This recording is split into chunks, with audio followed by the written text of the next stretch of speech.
was traveling through many different villages.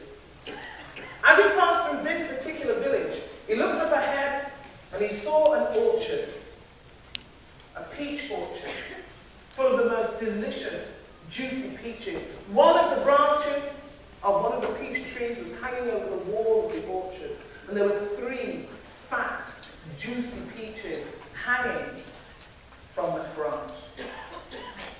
As the camel driver looked at that orchard, his heart was pricked with envy. He said to himself, why is it that I must travel from here to there, always on the road? Why can't I find a place that is rooted in one spot where I can be happy, like the man who owns those peaches? Sitting in the gateway of the orchard was the orchard owner. The orchard owner, he looked at that caravan of camels, he looked at the camel driver and he said to himself, why must I be rooted in one place? Why can't I travel here and there, selling my wares? Why must I be stuck? And his heart was pricked with a little bit of jealousy. The lead camel, which was walking majestically, beautifully, spied those 3 peaches, stretched her neck and snapped those 3 peaches off the branch and began to eat. The orchard owner, furious, picked up a stone and threw a stone at the camel. It struck the camel in the center of her forehead. She fell down dead instantly. The camel driver, furious at the death of his camel, picked up a stone and threw it at the orchard owner. The orchard owner turned to run, but the stone struck him in the temple and he fell dead instantly. The camel driver was horrified. He hadn't meant to kill anyone. He took out his knife and he cut the rope that attached the first camel to the second camel. Then he began to pull the second camel, which had become the first camel, along. He said, come on, come on. And as he was turning to leave, 2 voices called to him from inside the orchard. Stop, murderer! The sons of the orchard owner. They ran out through the gate of the orchard and they grabbed him. Murderer, they said. Murderer! You killed our father. You killed our father. He said, I'm sorry, I didn't mean to kill him. Please, I have gold. I will pay for your father's life. I don't want your gold, they said. Blood. Blood for blood. You killed our father and your blood must be spilled today. He said, please, I don't want to die. And our father did not want to die, he said. Never again will we drink hot, sweet coffee with our father. Never again will we go to the market and to the merchants and sell peaches with our father. Never will we sit and play backgammon with our father because of you, murderer. And they dragged him along the streets. By this time, a crowd had gathered and were following behind. And they took him to the house of the judge. And the judge, he listened. And the camel driver said, I'm sorry. I didn't mean to kill him. It was an accident, I swear. I have gold. I will pay for the death of their father. And the judge said to the 2 sons, will you accept blood money? No, we will not accept blood money. His blood must be spilt today. The judge said to the camel driver, I'm sorry. It's their right to ask for your life. You killed their father, accident or no. I tried. I don't want your money. He clicked his fingers and out came the executioner with a sheepskin robe, which he threw down onto the ground. He said to the camel driver, prepare yourself. Prepare to meet your maker. Say your prayers. The judge said, do you have any last requests? The camel driver said, yes. 1. I have to take care of some business in my village. If there is anyone here who will take my place for 3 days, I need 3 days grace, and then I will return and I will accept my fate. And the people of that village, they said, yes, no one is going to take your place. We don't know you. You're a stranger to us. Why should anyone take your place? Accept your situation, friend. Say your prayers and die with honor. He said, please, is there anyone here? One person who will take my place for 3 days. I promise I'll return.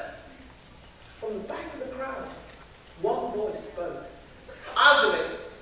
Everybody turned and there was an old man with a long grey beard and long grey hair. I'll do it, he said. And people said, are you mad, old man? Don't be silly, you don't know this man. You don't owe him anything. No, I don't, said the old man. I don't owe him anything. But he asked. A dying man's request must be granted. I'll do it.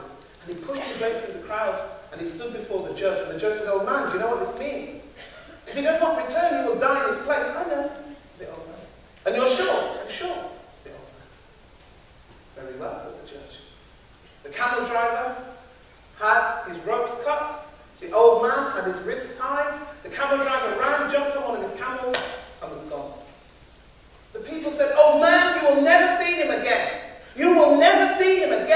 and you will have given your life for nothing. So risk I'm prepared to take, said the old man. The old man was taken down to the dungeon, and the door locked.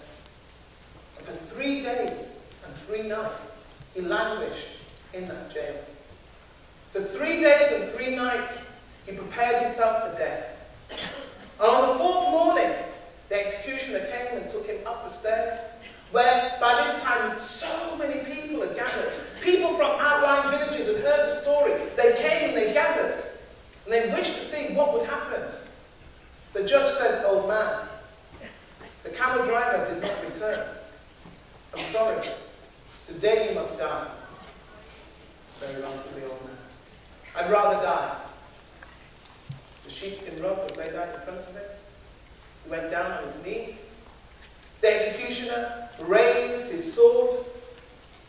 The old man felt the cold steel on the back of his neck. The executioner raised his sword once more, and he was about to strike when a voice said, "Look! Someone's coming!" Everybody turned in that direction. And sure enough, there was someone galloping furiously on the back of a camel, their face covered. He jumped down from his camel, and he raced through the crowd. And he said, "Am I too late? Am I too late?" And he removed the covering from his face. It was the camel driver. People couldn't believe it. He came back.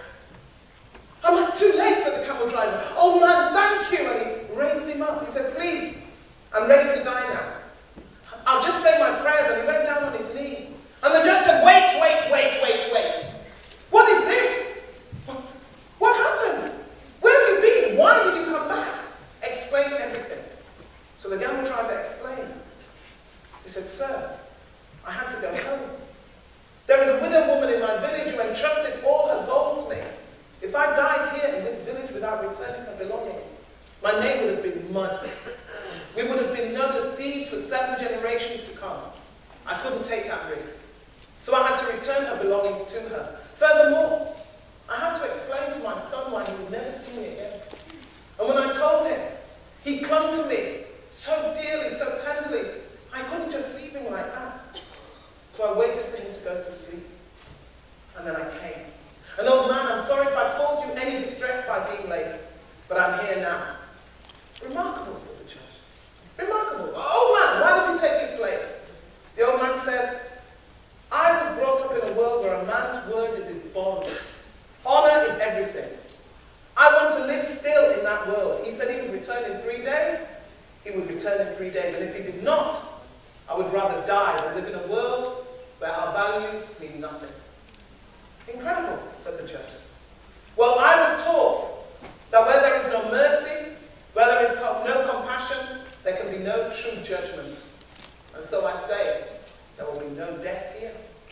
And he turned to the 2 sons of the orchard owner and he said, "You will accept blood money for the death of your father. No blood will be spilled here. We are all reasonable men.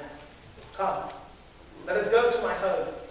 Let us eat, let us talk, and let us live on."